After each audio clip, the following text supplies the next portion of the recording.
মহাত্মা গান্ধীর নাম শুনেছেন? ভারতের অবিসংবাদিত নেতা, ব্রিটিশ খেদাও আন্দোলনের পুরোধা, যিনি ভারত ল করেছেন লন্ডন থেকে, পেশায় একজন ব্যারিস্টার। তিনি ভাবলেন সবসময় মুসলমানদের একজন নবীর কথা শুনি আমার হিন্দুস্থানে, সবাই বলে মোহাম্মদ মোহাম্মদ, কেই মোহাম্মদ, দেখি তো তার একটা জীবনী গ্রন্থ পড়ি। তো 2 খণ্ডের একটা জীবনী গ্রন্থের প্রথম খণ্ড উনি পেলেন। উনি ভাবলেন বইয়ের ভূমিকাটা পড়ে রেখে দিব, পুরোটা পড়ার দরকার নাই। কিন্তু ভূমিকা পড়ার পরে পুরো জীবনী পড়ার আগ্রহ, কৌতূহল, কিউরিয়াসিটি তার অন্তরে ঢুকিয়ে দিল কে? পড়তে শুরু করলো বিশ্বনবীর শৈশবকাল, কৈশোরকাল, যৌবনকাল, তার বিবাহ, তার সমাজনীতি, তার রাষ্ট্রনীতি, তার আন্তর্জাতিক নীতি, তার মাক্কি জীবন, তার মাদানী জীবন। পড়তে পড়তে প্রথম খণ্ড শেষ। এখন দ্বিতীয় খণ্ড পড়ার দরকার আছে না নাই? দ্বিতীয় খণ্ড তো তার কাছে নাই। তিনি একবার ইন্ডিয়ার পুরাতন লাইব্রেরিগুলোকে তন্ন তন্ন করে খুঁজে দ্বিতীয় খণ্ড জোগাড় করলেন, সেটাও পড়লেন। পরে তিনি অবাক। তিনি কমেন্ট করলেন, I have scanned lot of biographies in my life, but the biography of last messenger Muhammad was an unique, unparalleled and fantastic biography I've ever read. চিল্লায় বলেন আল্লাহু আকবার। আমি ভারতের নেতা মহাত্মা গান্ধী অনেকের জীবনী পড়লাম, কিন্তু মুসলমানদের নবী মুহাম্মাদের জীবনীর মতো কোনো জীবনী পাই নাই। এই জীবনীটা, এটা একটা ইউনিক, আনপ্যারালাল, ফ্যান্টাস্টিক জীবনী, যে জীবনীর সাথে কারো জীবনীর কোনো মিল নাই। পড়েন সুবহানাল্লাহ। এটা কোনো মুসলমানের কথা না হিন্দুর কথা? এটা হিন্দুর কথা। ইংলিশ লিটারেচার নিয়ে যারা পড়াশোনা করো তোমরা জর্জ বার্নার্ড শোর নাম শুনে থাকবে, শুনেছো? তিনি লিখেছেন বিশ্বনবীর বায়োগ্রাফি পড়ে, I've studied him, the wonderful man.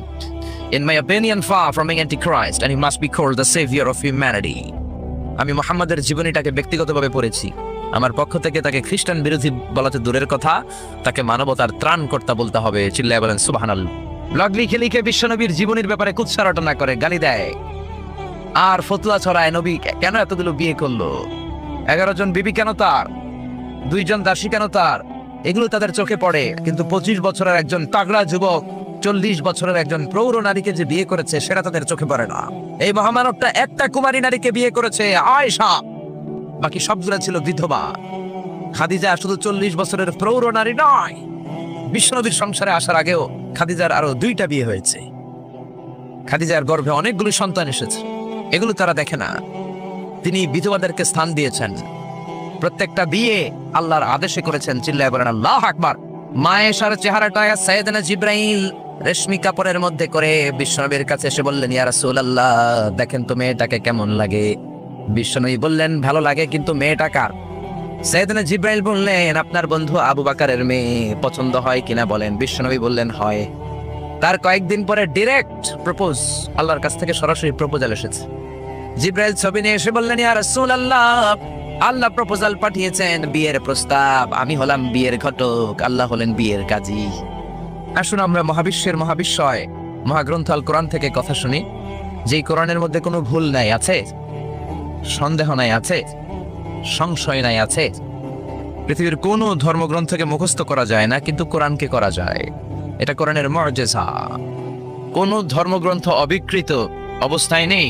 They already distorted their scripture. তাওরাত, জাবুর আল্লাহ নাজিল করেছেন হিব্রু ভাষায়। বলেন তো কোন ভাষায়? আরবিতে এটাকে বলে আল-লুগা আল-ইব্রানিয়া, ইব্রানি ভাষায় নাজিল করেছেন। ইনজিলকে আল্লাহ তাআলা নাজিল করেছেন সুরিয়ানি ভাষায়, আর এই কোরআনকে আল্লাহ তাআলা নাজিল করেছেন কোন ভাষায়?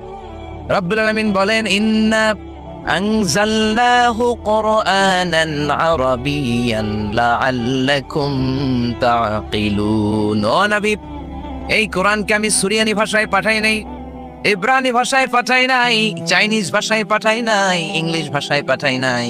কোরআনকে আল্লাহ কোন ভাষায় পাঠালেন? এজন্য আরবি শিখতে রাজি আছেন তো? ছেলে মেয়েদেরকে কোরআনের ভাষা শিখাবেন। কোরআনের ভাষা আরবি ভাষা। কোরআনের ভাষা শিখলে ফ্যামিলিটারে বরকতময় করে দিবে কে?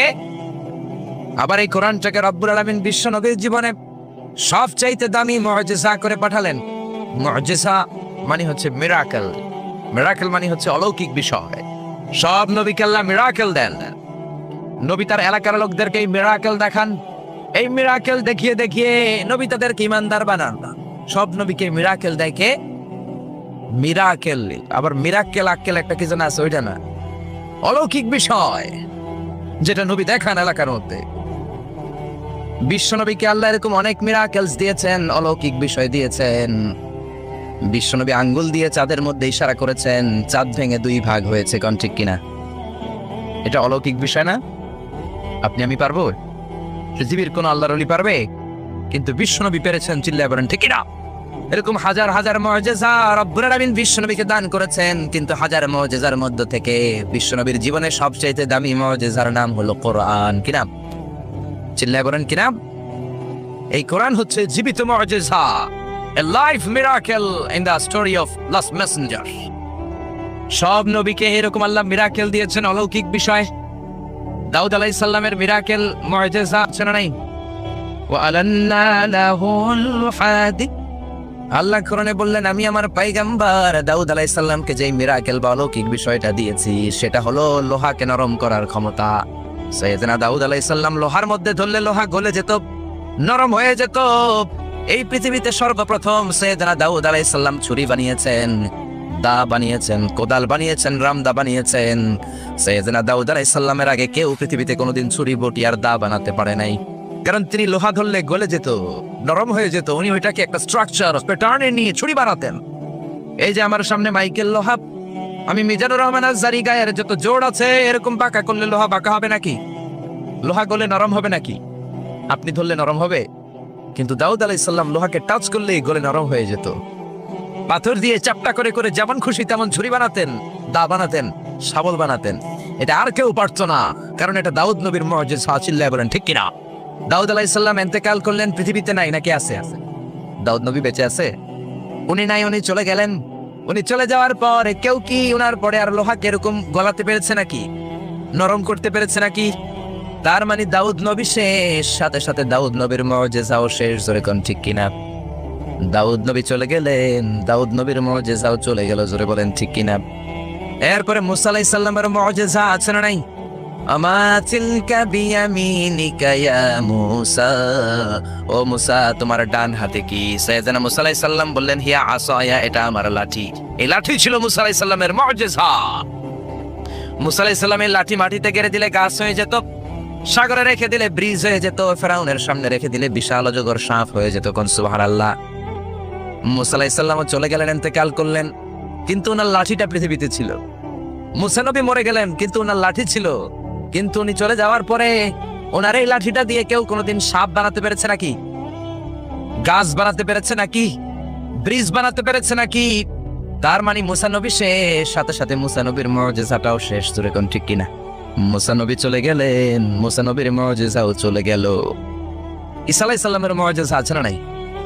ঈসা নবীর মুআজিজা, ইট ওয়াজ ভেরি ডেঞ্জারাস মুআজিজা ইন দ্য ওয়ার্ল্ড। পৃথিবীর সবচাইতে ভয়ঙ্কর মুআজিজা ছিল ঈসা নবীর মুআজিজা।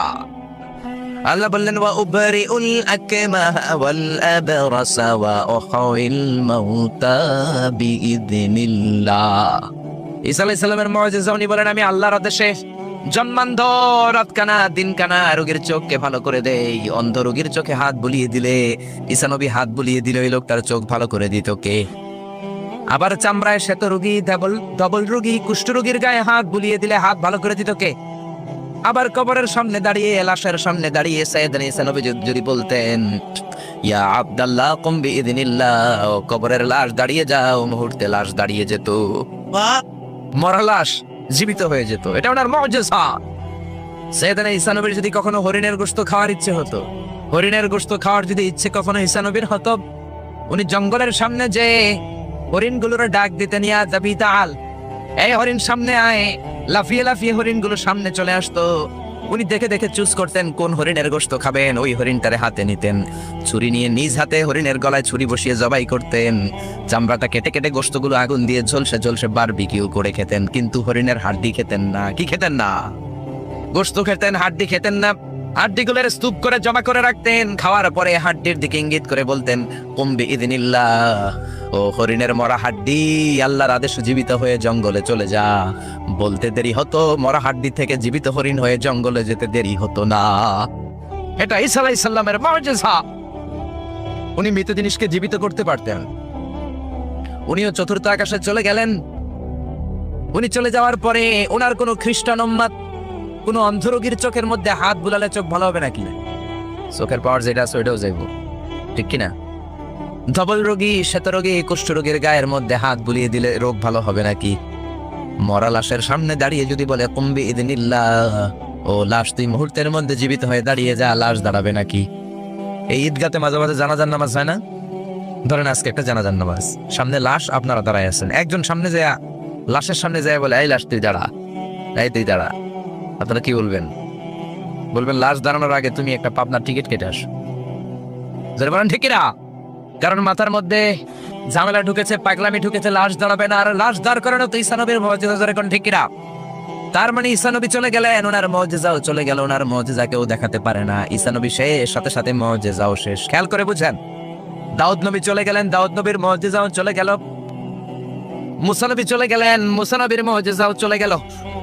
ঈসা আলাইহিস সালাম চলে গেলেন, ঈসা নবীর মুজিজাও চলে গেল। বিশ্বনবী চলে গেলেন, বিশ্বনবীর মুজিজা কোরআন কি চলে গিয়েছে নাকি? বিশ্বনবীর সবচাইতে দামি মুজিজা কোরআন আছে না নাই? বিশ্বনবী ইন্তেকাল করলেন, বিশ্বনবীর উপর নাজিল হওয়া সবচাইতে দামি মুজিজা কোরআন কে ইন্তেকাল করেছে নাকি? কোরআন ইন্তেকাল করে নাই, কোরআন মরে যায় নাই, কোরআন চলে যায় নাই। Up to the day of judgement, up to the day of resurrection Quran থাকবে, কোরআন হেদায়েতের আলো ছড়িয়ে যাবে। চিল্লায় বলেন ঠিক কিনা? এজন্য জীবনের সব অঙ্গনে এই কোরআন মানতে রাজি আছেন তো? কিছু মানবেন কিছু মানবেন না এমন না তো? তাফসিরুল কোরআনে আসবেন তো? একদল আছে তাফসিরুল কোরআন, এটা ভালো লাগে না। তাফসিরুল কোরআন এই শব্দটাই তাদের ভালো লাগে না। তাফসিরুল কোরআন শুনলেই এদের গায়ে চুলকানি হয়, আছে না নাই? নামাজের রোজার ধারে ধারে না, তাফসির মাহফিল চোখে সয় না। যেরকম ঠিকিরা, নামাজের রোজার ধারে ধারে না, তাফসির মাহফিল চোখে সয় না। শুধু খেলে কভু একবার ওই গুনাতি হাতুর ফাঁকি দিলি, ফাঁকি দিলি শুধু জনগণকে, আল্লাহর দরবারে বরখাস্ত খাস্ত হয়, পাপ করিবার হস্ত হস্ত হয়। তাই যদি হয় ব্যস্ত ব্যস্ত, কি করিলি দুনিয়াতে নিজেকে সঠিক বলে, ফাঁকি দিলি শুধু জনগণকে, আল্লাহর দরবারে বরখাস্ত খাস্ত হয়, পাপ করিবার হস্ত হস্ত হয়। তাই যদি হয় ব্যস্ত ব্যস্ত। চিল্লা বলেন ঠিক না? তাফসির মাহফিল ভাল লাগে না, গায়ে চুলকানি হয়, কিন্তু তাফসির দিয়ে যে দেশে কত খ্যাতমত হয়েছে, কত কাফির মুসলমান হয়েছে, কত নাস্তিক আস্তিক হয়েছে, তার কোনো ঠিক নাই। যেরকম ঠিক কিনা? এদেশের একজন মুফাসসির আছে যার হাতে হাত রেখে হাজার হাজার অমুসলিম ইসলাম ধর্ম গ্রহণ করেছে। যারা বলেন ঠিক কিনা? জেলখানাতে বন্দি এক হয়। জেলখানা বানানো হয় চোরবাটপারের জন্য। কার জন্য? এখন চোরবাটপার দেশের বাইরে, জেলের বাইরে, আর মুফাসসির কোরআন জেলখানার ভিতরে। চিল্লায় বলেন ঠিক কিনা? জেলখানায় কোনো মুফাসসির বসে বসে কাঁদলে তার জন্য চিন্তিত হওয়ার কারণ নাই। তার গুনাহগুলো মাফ করে দিচ্ছে কে? তাকে ওলিদের শিরোমণি বানিয়ে দিচ্ছে কে? আমরা বিপদ আসলে কষ্ট পাই, আল্লাহরে বকা দেই। রোগ আসলে কষ্ট পাই, আল্লাহরে গালি দেই। সাহাবারা রোগ আর বিপদ না আসলে ভয় পেয়ে যেতেন, কারণ বিশ্বনবী বলতেন আসাদুন নাসি বালাআন আল আম্বিয়া, সবচাইতে বেশি আল্লাহ পরীক্ষা করেন নবীদেরকে, সুম্মাল আমসাল ফাল আমসাল, তারপরে সিদ্দিকিন সুহাদাদেরকে, আল্লাহর ওলিদেরকে। মানুষ আল্লাহর কাছে যত প্রিয়, তার পরীক্ষাটাও তত করা। ঠিক না? এজন্য জেলখানায় কেউ থাকলে তার জন্য অত কষ্টের দরকার নাই, চিন্তার দরকার নাই। তার মর্যাদা বাড়িয়ে দিচ্ছে কে? আল্লাহ তার মর্যাদা বাড়িয়ে দিচ্ছে। তার জনপ্রিয়তার মতো জনপ্রিয়তা এই বাংলার জমিনে কারো নাই। এখন আধা ঘন্টা তার কথা শোনার সুযোগ যদি দেয়া হতো, বাংলার কোনো মাঠ নাই, ঘাট নাই, বিল নাই, স্কয়ার নাই, সিলেটের হাকালুকি হাওর নাই, যেখানে লোক জায়গা দেয়া যাবে। চিল্লায় বলেন ঠিক না? এজন্য যে কোরআনের রাস্তায় আমরা নেমেছি, এই রাস্তাটা বড় কঠিন। কালিমার দাওয়াত আপনি দিবেন, কালিমার কথা বলবেন, কালিমার পক্ষে থাকবেন, এই জিনিসটা এত সোজা না। কেউ আপনার রাস্তায় ফুল বিছিয়ে রাখবে না। এ রাস্তা কুসুমাস্তীর্ণ নয়, এটা কণ্টকাকীর্ণ। আপনাকে ঝুঁকি নিয়ে কথা বলতে হবে, আপনাকে ঝুঁকি নিয়ে ময়দানে কাজ করে যেতে হবে, ঝুঁকি নিয়ে কালিমার দাওয়াত দিতে হবে। চিল্লায় বলেন ঠিক না? এই কালিমার পথে আমরা উঠেছি, এই কোরআনের পথে আমরা নেমেছি। দুনিয়ার কোনো কিছু দিয়ে এই কোরআনের রাস্তা থেকে ফেরানো যাবে না। এখন ঠিক কিনা? বিশ্বনবীর কাছে অনেক প্রস্তাব ছিল, কাফিরেরা 3 দফা প্রস্তাব দিল। আব্দুল্লাহর বেটা মুহাম্মদ 3 দফা প্রস্তাব। কয় দফা? ও মুহাম্মদ, মদিনার নেতা হতে চাও? 1 দফা, নেতা বানিয়ে দেব। সম্পদ চাও? সম্পদ দিয়ে দেব। সুন্দরী নারী চাও? নারী দিয়ে দেব। এই কালেমার দাওয়াত ছেড়ে দাও, কোরআনের তাফসীর ছেড়ে দাও। বিশ্বনবী বললেন তোমাদের দফা 3টা, আমার দফা 1টা। সবাই বলল তোমার কি দফা? বিশ্বনবী বললেন লাউ আদাউ শামসা ফি ইয়ামিনি, আর সম্পদ, নারী আর ক্ষমতা তো দূরের কথা, আকাশের সূর্যটা যদি ডান হাতে দাও, ওয়াল কামারা ফি ইয়াসারি, আকাশের চন্দ্রটা যদি বাম হাতে দাও, এই কোরআনের রাস্তা থেকে এক চুল পরিমাণ আমার পিছনে সরানো যাবে না, যাবে না। ঠিক না? এজন্য কোরআনের পথে আমরা নেমেছি। আমরা ভয় পাই একজনকে, সে আল্লাহর খুশির জন্য এ পথে আমরা আন্দোলন চালিয়ে যাবো। যারা বলেন ঠিক না, আমরা এই কোরআন নিয়ে মরতে চাই। কোরআনের পথে যেন আমরা থাকতে পারি, আল্লাহ যেন কবুল করে আমরা পড়ি আমিন। আসুন সেই কোরআন থেকে আমরা কথা শুনি, সরাসরি কোরআন থেকে তাফসীর শুনে। রাজি আছেন তো? কষ্ট হচ্ছে না তো? মন খারাপ করে দিলাম না তো? এই মুফাসসিরে কোরআনের কথা শুনলে সবার মন খারাপ হয়ে যায়। একজন মানুষের কত জনপ্রিয়তা, কিন্তু আপনারা তো ওনার কথা শুনে চোখের পানি ছেড়ে দিলেন। আমি কি আপনার জন্য 2 রাকাত নফল নামাজ পড়ে দোয়া করব? নেভার।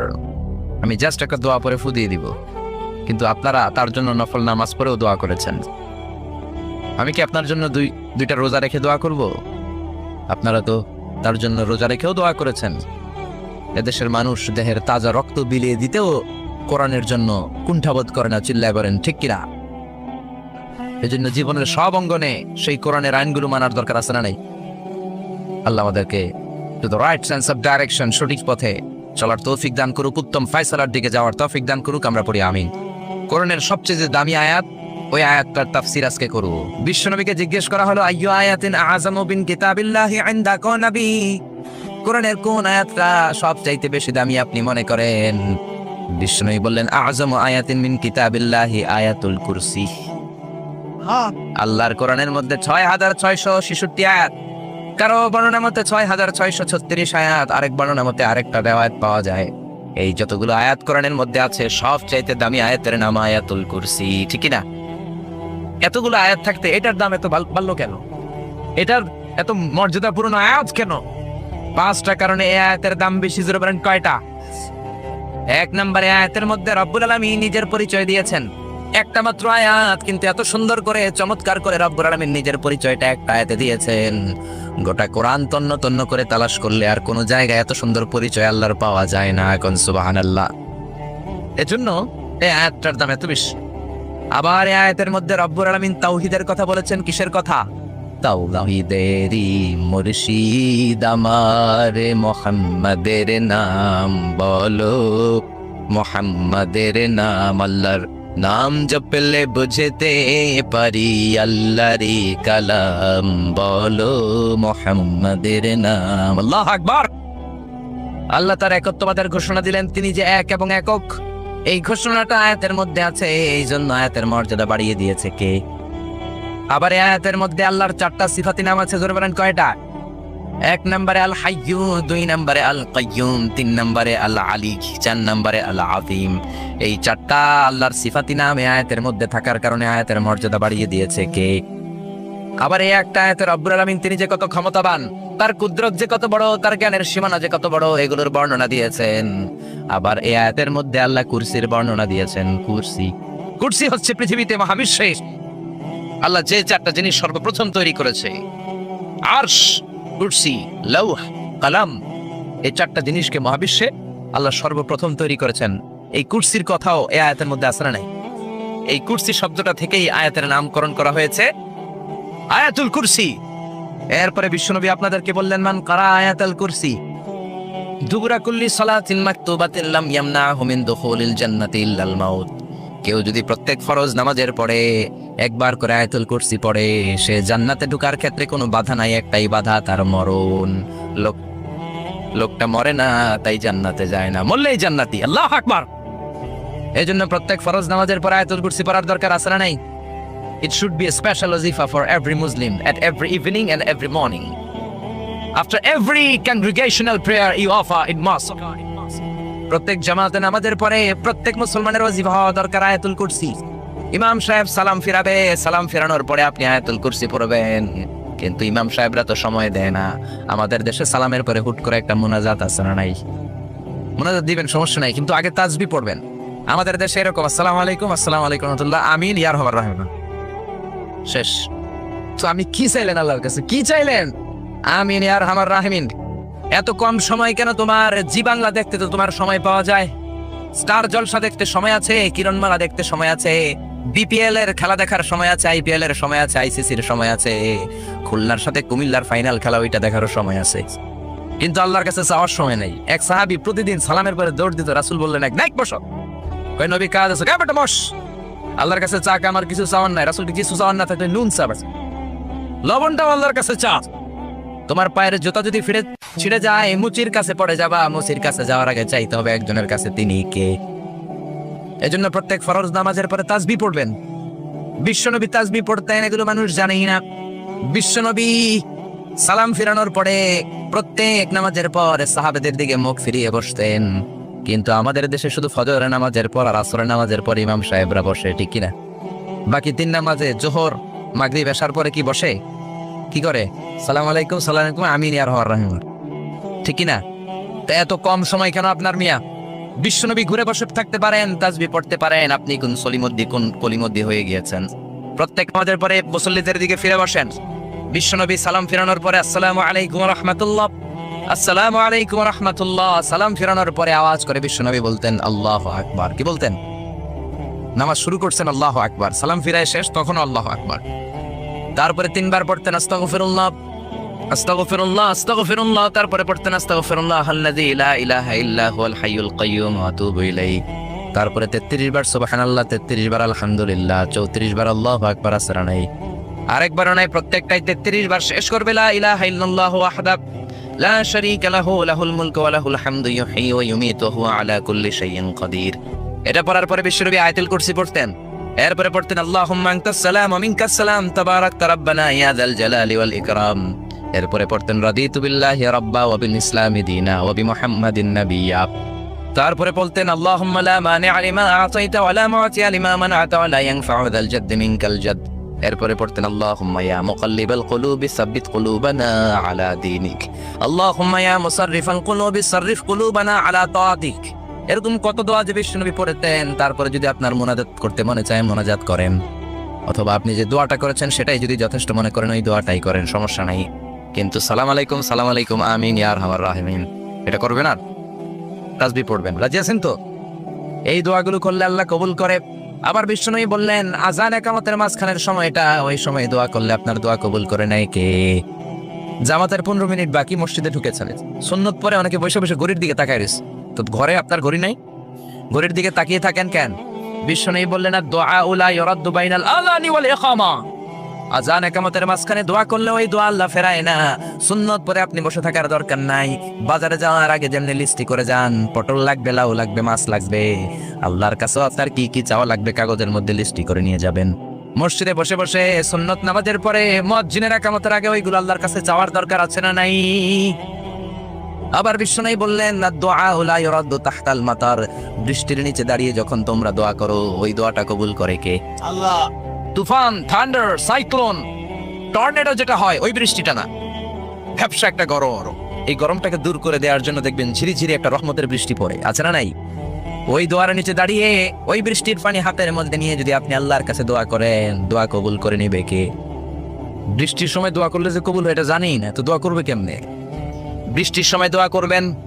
আর এই দেশের মানুষ বৃষ্টি আসলে পাগল হয়ে যায়, গান বাজনা শুরু করে দেয়, আছে না নাই? এই বৃষ্টি ভেজা রাতে তুমি চইল্লা যাইও না, আছে না নাই? আরে বেটা দোয়া কর। আবার দেখি বৃষ্টি আসলে বড় বড় ডেক সেট বাজিয়ে দেয়, গান শুরু করে দেয়, বৃষ্টি পড়ে টাপুর টুপুর, পায়ে দিয়ে সোনার নপুর, আঁকা বাঁকা মেঠো পথে কোন রূপসী হেঁটে যায়। কোন রূপসী হেঁটে যায় এটা জানা তোমার দরকার কি? তোমার রূপসী বউ লাগলে চাইবা একজনের কাছে, তিনি কে? এজন্য খবরদার, উপযুক্ত সময়গুলাতে আল্লাহর কাছে যদি আপনি দোয়ার মতো দোয়া করে দেন, আপনার দোয়া কবুল করে নিবে কে? এজন্য বিশ্বনবী বললেন খবরদার, ইযা আওয়াইতা ইলা ফিরাশিকা ফাকরা আয়াতুল কুরসি, রাত্রিবেলা যখন বিছানায় ঘুমাতে যাও, ঘুমাতে যাওয়ার আগে আয়াতুল কুরসি পড়ো।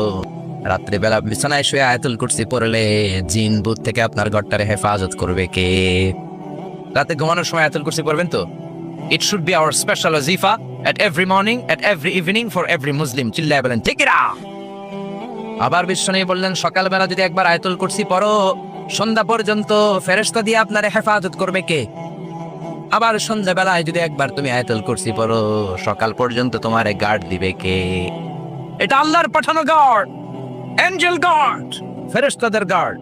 টাকা দিয়ে বডিগার্ড যে রাখে ওই বডিগার্ড না। বডিগার্ড তোমারে বাঁচাতে পারবে না। অনেক মন্ত্রীর 2 দিকে বডিগার্ড, গুলি লাগছে মন্ত্রীর কপালে, সবাই যে বডিগার্ড ধরে, এই বেটা 50,000 করে বেতন বডিগার্ড, মন্ত্রী মূল্য কেমনে? বডিগার্ড, আমি তো বডিগার্ড, আমি তো রুহু গার্ড না। রুহুর মালিক কে? আমি তো বডিগার্ড। বডি তো ঠিক আছে, বডি লে দাও, জোরে বলেন ঠিক কিনা? এজন্য খবরদার এই ওয়াজিফাগুলো মিস করবেন না। সকালবেলা যদি একবার ওয়াজিফা পড়েন আয়াতুল কুরসি, সন্ধ্যা পর্যন্ত আল্লাহ স্পেশাল ফেরেশতার গার্ড দিয়ে দিবে। আবার সন্ধ্যাবেলা যদি একবার আয়াতুল কুরসি পড়েন সকাল পর্যন্ত আপনাকে গার্ড দিবে কে? আবার এই একটা আয়াতের মধ্যে ইসমে আজম আছে, আল ইসমুল্লাহিল আযম। আল্লাহর ৯৯টা নামের মধ্যে থেকে একটা ইসমে আজম, কিন্তু কোনটা কেউ জানে না একজন ছাড়া, তিনি কে? তবে বিশ্বনবী তার চাচাতো ভাই আব্দুল্লাহ ইবনে আব্বাস, যাকে রাইসুল মুফাসসিরিন বলা হয়, তার জন্য দোয়া করেছেন, আল্লাহুম্মা ফাক্কিহু ফিদ্দীন ওয়া আল্লিমহু তা'ওয়িল। আল্লাহ আমার চাচাতো ভাই আব্দুল্লাহ ইবনে আব্বাসকে আপনি দ্বীনের জ্ঞান শিক্ষা দেন, তাকে কোরআনের তা'ওয়িল তাফসীর শিক্ষা দেন। বিশ্বনবীর দোয়ার বরকতে তিনি গোটা মুফাসসিরদের সম্রাট হয়েছেন। কোন সুবহানাল্লাহ। রাইসুল মুফাসসিরিন আব্দুল্লাহ ইবনে আব্বাস তানভীরুল মিকবাস ফি তাফসীর ইবনে আব্বাস রেফারেন্স উনি বলেন, আমার কোরআনের যতটুকু জ্ঞান বিশ্বনবীর দোয়ায় আমি পেয়েছি, আমার মনে হয় আল্লাহর ইসমে আজমটা কোরআনের কোন আয়াতের মধ্যে নাই, আছে শুধু আয়াতুল কুরসির মধ্যে। যেরকম সুবহানাল্লাহ। তুমি ইউনুস নবীরে যখন খাইলো মাছেতে গিলিয়া, ফেরেশতা পাঠাইয়া দিলে ইসমুল্লাহিল আযম, ফেরেশতা পাঠাইয়া দিলে ইসমে আজম দিয়া, প্রাণে ছিল যাহার ভয় সেটা পাইল যে আশ্রয়, শত্রুদেরই হাত থেকে বাঁচাইলে প্রায়।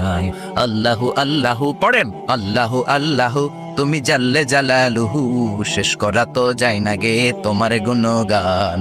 আল্লাহু আল্লাহু, এই যে ইসমে আজম, যে ইসমে আজমের বদৌলতে রব্বুল আলামিন ইউনুস নবীকে তিমি মাছের পেট থেকে মুক্তি দিলেন, ওই ইসমে আজম কোরআনের কোন আয়াতে আছে কেউ জানে না। তবে আব্দুল্লাহ ইবনে আব্বাস বলেন, আমার মনে হয় আল্লাহু লা ইলাহা ইল্লা হুয়াল হাইয়ুল কাইয়ুম, এই আল হাইয়ুল কাইয়ুম এই শব্দটাই হলো ইসমে আজম। সুবহানাল্লাহ। এজন্য এই শব্দ দিয়ে দোয়া করবেন। বিশ্বনবী এই শব্দ দুইটার ওসিলা দিয়ে দোয়া করতেন। বিশ্বনবী দোয়া করতেন, ইয়া হাইয়ু ইয়া কাইয়ুম বিরহমাতিকা আস্তাগীস, ও হাইয়ু ও কাইয়ুম, আপনার বদৌলতে আপনার নামের ওসিলায় আপনার কাছে আমরা পানাহ চাই। বিরহমাতিকা আস্তাগীস, আস্তাগীস শব্দটা এসেছে আল গাইস থেকে, আল গাউস। গাউস মানে সাহায্যকারী। গাউসুল আজম কার নাম? নাকি আব্দুল কাদের জিলানীর নাম? খবরদার, গাউসে পাক আব্দুল কাদের জিলানী নয়, গাউসে পাক হলেন আল্লাহ। গাউসুল আজম আব্দুল কাদের জিলানী নয়, গাউসুল আজম হলো আল্লাহ। গাউস মানে সাহায্যকারী, আল আজম মানে মহান। মহান সাহায্যকারী তো একজন, তিনি কে? এজন্য খবরদার, আল্লাহর ওলিরে আল্লাহর ওলি বলে ডাকবেন। ওলিকে আল্লাহর চেহারা বসানোর দরকার নাই। যেরকম ঠিক কিনা? আব্দুল কাদের জিলানী অনেক বড় আল্লাহর ওলি ছিলেন, উনি নিজে কোনোদিন নিজের গাউসে আজম বলেন নাই। আপনি কেমন করে বলেন? আব্দুল কাদের জিলানীকে গাউসে পাক বললে আপনার নামটা মুশরিকদের কাতারে তুলে দিবে কে? এজন্য আয়াতুল কুরসিটা হবে আমাদের স্পেশাল ওয়াজিফা। সবাই সকাল সন্ধ্যা আয়াতুল কুরসি পড়বেন তো? পড়বেন তো? আল্লাহ আয়াতুল কুরসির শব্দটা শুরু করেছেন আল্লাহ শব্দ দিয়ে। কোন শব্দ দিয়ে? আয়াতুল কুরসির প্রথম শব্দটা কি?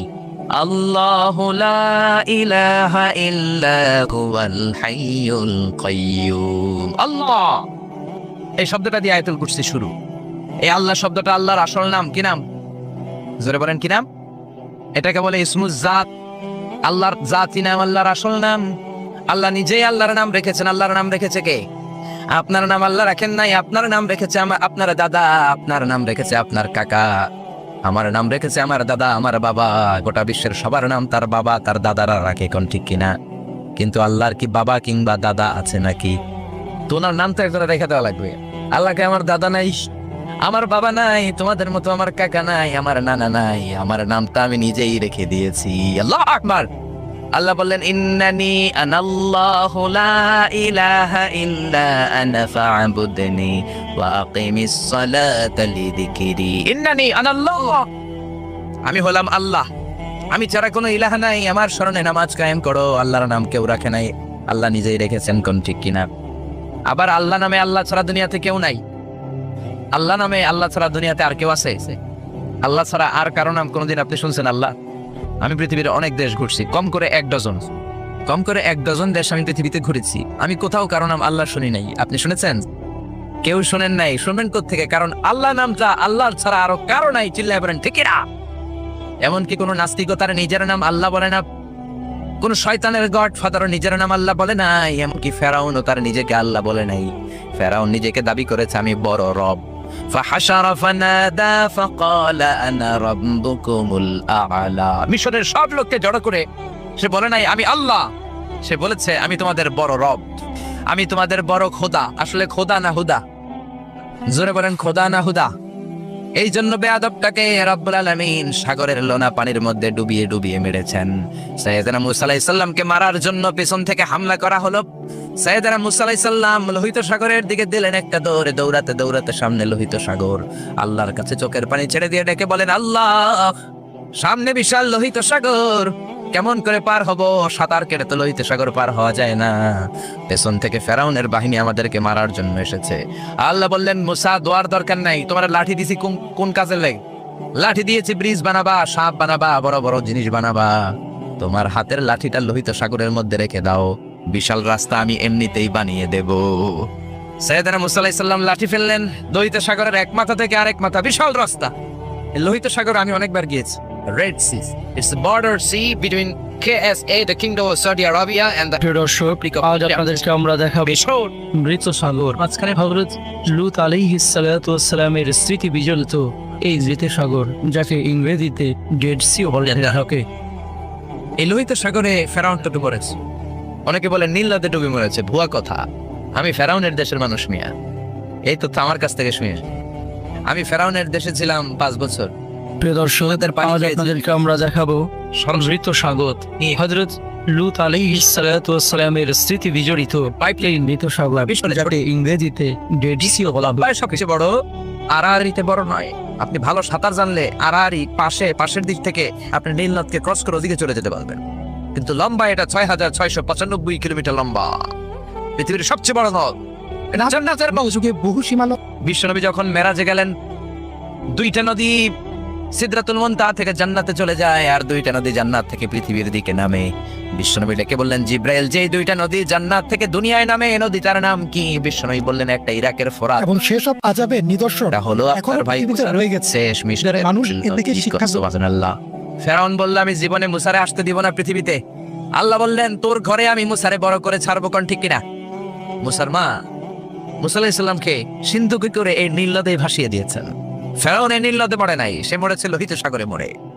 বিশাল লোহিত সাগরের রাস্তা হয়ে গেল। সাইয়েদনা মুসা আলাইহিস সালাম আল্লাহর শুকরিয়া করে বনি ইসরাইলের মুমিন বান্দাদেরকে নিয়ে, তার কর্মীদেরকে নিয়ে, তার অনুসারীদেরকে নিয়ে, তার সদস্যদেরকে নিয়ে রওনা হলেন। দৌড়াতে দৌড়াতে লোহিত সাগরের এই মাথা থেকে ওই মাথা চলে গেলেন। ফেরাউন ইন দ্য মিন টাইমে চলে এসেছে তার বাহিনী নিয়ে। এসে দেখে মাশাআল্লাহ এত সুন্দর রাস্তা, বিশাল ব্রিজ, চমৎকার শক্ত ব্রিজ, বাঁশ টাস দেওয়া হয় না, যে ব্রিজের ভিতরে দেওয়া হয়েছে শক্ত রড। এই ব্রিজ দেখে তো মহা খুশি, মনে হয় যেন ওর বাবার টাকায় ব্রিজ বানানো হয়েছে। সে অর্ডার করলো, march on the bridge, march on my soldiers on the bridge and try to reach Moses. আমার এই সামনের ব্রিজটা পার হয়ে যাও, মুসাকে খপ করে ধরে নাও, আল্লাহকে দ্বারা ধরাইতেছি আমি। ফেরাউনের অর্ডার শুনে সেনাবাহিনীরা লেফট রাইট করে মার্চ করতে শুরু করলো। যেতে যেতে ব্রিজের এই মাথা থেকে ফেরাউন সহ সৈনিকেরা যেতে যেতে ব্রিজের মাঝ বরাবর যখন চলে এসেছে, আল্লাহ মুসারে ডেকে বললেন, ও মুসা, অ্যাকশন নেবার মনে চাই কিনা? মুসা নেই বললেন, মনে চায়। অনেক জ্বালাইছে বেয়াদবটা আমারে, ঘুমাইতে দেয় নাই, খাইতে দেয় নাই, খালি হামলা চালায়। এখনো এরকম মুসলমানদের ঘরে ঘরে হামলা আসরা নাই। ঘরে ঘুমাতে পারে না, নিজ এলাকায় থাকতে পারে না, অন্য থানায় চলে যায়, অন্য গ্রামে চলে যায়, রাতের ঘুম নাই, আত্মীয় স্বজনের সাথে দেখা নাই। দুনিয়ার বুকে কষ্ট করে যাও, জান্নাতের দরজা আল্লাহ তোমাদের জন্য খুলে রেখেছে। আল্লাহ বললেন, অ্যাকশন নিবার মন চায় কিনা মুসা? মুসা বললেন, অবশ্যই। আল্লাহ বললেন, অ্যাকশন নিতে চাইলে আর দেরি করা যাবে না, লাঠিটা তুলো। সুবহানাল্লাহ কইবেন না? মুসা আলাইহিস সালাম লাঠি তুললেন। লাঠি তোলার সাথে সাথে লোহিত সাগরের এই মাথা থেকে ওই মাথার বিশাল ব্রিজ, পুরো ব্রিজটাইকে ভ্যানিশ করে দিল কে? উদাও, কোনো ব্রিজ নাই, শূন্যের মধ্যে সবগুলো থপাস করে পানিতে পড়তে শুরু করেছে। ও মিয়া, লোহিত সাগর এটা বাংলাদেশের পদ্মা যমুনার মতো হবে মনে হয়, তাহলে মেঘনা নদীর মতো, ব্রহ্মপুত্র এমন এক নিদর্শন হচ্ছে মৃত সাগর বা ডেড সি। বিশাল বড় সাগর। আল্লাহ লূত আলাইহিস সালাম তাদের ঘৃণা আবার মেঘনা নদীর মতো হলে মিঠা পানির পানি গিলে গিলে খাওয়া যেত। সাগরের পানি কি মিঠা পানি নাকি লোনা পানি? এই সুন্দর ফুল সুন্দর ফল, মিঠা নদীর বাহানি, আল্লাহ তোমার মেহেরবানি। মিঠা নদীর পানি হলে খেয়ে ফেলতো, কিন্তু লোহিত সাগরের লোনা পানি, লবণ পানি আর খেতে পারে না। এক ঢোক ভিতরে যায়, বমি করে 2 ঢোক ফালায়। খেতে খেতে ফেরাউনের পেটটা এত বড় হয়েছে, আজীবন খেয়েছে মানুষের বাড়ির লাউ, অন্যের বাড়ির কদু, অন্যের বাড়ির খাসির রান। আজকে বেয়াদবের বাচ্চাটারে লোহিত সাগরের লবণের পানির মধ্যে চুবাই কে? পানি খেতে খেতে পেট এত বড়। এবার হাত তুলে কয়, আমি ভালো মানুষ। কি বলে? আমি ভালো মানুষ, আমি ঈমান আনলাম বনি ইসরাইলের লোকেরা যার প্রতি ঈমান এনেছে, মুসার রব, হারুনের রব, ওই আল্লাহর ছাড়া আমি কাউরে মানি না। কত ভালো মানুষ দেখছেন?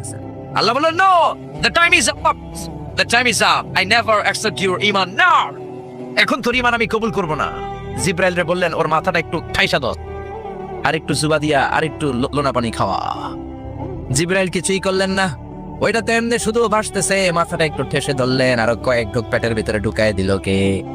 আল্লাহ বললেন, ফালইয়াউমা নুনাজ্জিকা বিবাদানিকা লিতাকুনা লিমান খালফাকা আয়া। ও ফেরাউন, তুই মরে গেলি, কিন্তু তোর লাশকে আমি মারবো না। তোর লাশটা গলবে না, পচবে না, কোনো কীট পতঙ্গ তোরে খাবে না, কোন তিমি মাছ তোর দেহের মধ্যে তার জিহ্বা লাগাবে না। কিয়ামত পর্যন্ত তোর চাচাতো ভাই, খালাতো ভাইদের জন্য তোর দেহটারে আমি শুটকি বানিয়ে রাখলাম। আজও ফেরাউনের লাশটা রয়ে গিয়েছে। আমি নিজ চোখে ফেরাউনের লাশ দেখেছি মিশরের রাজধানী কায়রোর তাহরির স্কয়ারে। তুমি তাদের যে মিউজিয়াম, ন্যাশনাল মিউজিয়ামের রয়্যাল মমিস চেম্বার, আমরা তো আজারের সামনে ফ্রিতে ঢুকলাম, ফ্রি ঢুকছি, ফ্রি লাশ দেখেছি। পুরো দেহটাকে ব্যান্ডেজ করে নাম নির্দেশকর ফেরাউনের চারদিক দিয়ে আমি ঘুরলাম, এমনি রেছে এমনি। দুটি ভিন্ন নাম। আমি কই দেশ আছে অনেকটা সাগরের মতো বলে এই জায়গা থেকে কাবে গেলা হয়ে থাকে। আমি বললাম, আমাদের লিডার মুসারে তুমি কম জ্বালাও নাই, গ্লাসের মধ্যে তুমি আটকানো। যদি তুমি গ্লাসের ভিতরে না থাকতা, তোমার ঠ্যাং হাত একটাও থাকতো না। এখন ঠিক কিনা? ফেরাউন্ডে যদি আপনারা পাইতেন এই কসবা এলাকায়, ব্রাহ্মণবাড়িয়ায়, কি করতেন? আমনেগো যাওয়া লাগবে না, আমগো কোনো মাহফিলের মহিলা প্যান্ডালের পাশ দিয়ে যাইতে পারলেই হইব। বেডিরা দইরা একেবারে সাইজ করে দিবে। জোরে বলেন ঠিক কিনা? গোটা বিশ্বের মানুষের ঘৃণা, লানত তার উপর। ওই ফেরাউনের মতো এখনো যারা আছে, তারা চলে গেল, তাদের প্রতি এরকম ঘৃণা থাকবে। চিল্লায় বলেন ঠিক কিনা? ফেরাউন চলে গিয়েছে, নমরুদ চলে গিয়েছে, কিন্তু ফেরাউনের চেলারা আসরা নাই, নমরুদের চেলারা আসরা নাই। যুগে যুগে ফেরাউন থাকবে, নমরুদ থাকবে, আর তাদের বিরুদ্ধে আপনাদেরকে মুসা আর ইব্রাহিমের ভূমিকা পালন করতে হবে। চিল্লায় বলেন ঠিক কিনা? এই পৃথিবীটা থাকার জায়গা নয়। ফেরাউন তার জলজ্যান্ত প্রমাণ। অনেকক্ষণ আমি তাকিয়ে রইলাম জাহান্নামের এই নরকিটটার দিকে। শুটকি মানুষ, একটা মানুষ মরে যাওয়ার পরে মাছ যেমনি আমরা শুটকি বানাই, ফেরাউনকে কিয়ামত পর্যন্ত মহান আল্লাহ যুগে যুগে নিজ সীমা লঙ্ঘনকারী জাতিকে আযাব পৃথিবীতে কেউ তো স্থায়ী হয় না, হোক না সে ফেরাউন কি নমরুদ, কেউ হবে চিরদিন রয় না, কেউ হবে চিরকাল রয় না। জোরে বলেন ঠিক। এজন্য আল্লাহ বললেন, গোলাম আমারে চিনে নাও। আমার আসল নামটা দিয়ে আমি আয়াতুল কুরসি শুরু করেছি। আল্লাহু লা ইলাহা ইল্লা হুয়াল হাইয়ুল কাইয়্যুম। আল্লাহ শব্দ দিয়ে শুরু করেছেন আয়াতুল কুরসি। এ আল্লাহ কেমন আল্লাহ? এ আল্লাহ শব্দটা এমন শব্দ, যেই শব্দটারে কোনো পরিবর্তন করা যায় না। ভগবানের ভগবতী হয়, ঈশ্বরের ঈশ্বরী হয়, গডের গডেস হয়। আল্লাহর কোনো পরিবর্তন আছে নাকি? আল্লাহ বললেন, আমার শুধু একটাই নাম না, আরো 99টা নাম আছে না নাই? বিষ্ণু বললেন, ইন্না লিল্লাহি তিসআতাও ওয়া তিসঈনা ইসমা। আল্লাহর রয়েছে 99টা নাম। মান আহসাহা দাখালাল জান্নাহ। যে ব্যক্তি কলিজার মধ্যে 99 নাম মুখস্থ করে রাখবে, জাহান্নামের আগুন তার জন্য হারাম করে দিয়েছে কে? হারাম করে দিয়েছে আল্লাহ। এজন্য আল্লাহর 99 নাম মুখস্থ করবেন। লাজিয়েছেন তো? আল্লাহ বললেন, আমারে তুমি আল্লাহ বলে ডাকো কিংবা রহমান বলে ডাকো, আই ডোন্ট মাইন্ড, আমি কোনো মাইন্ড করি না। আল্লাহর 100টা নামের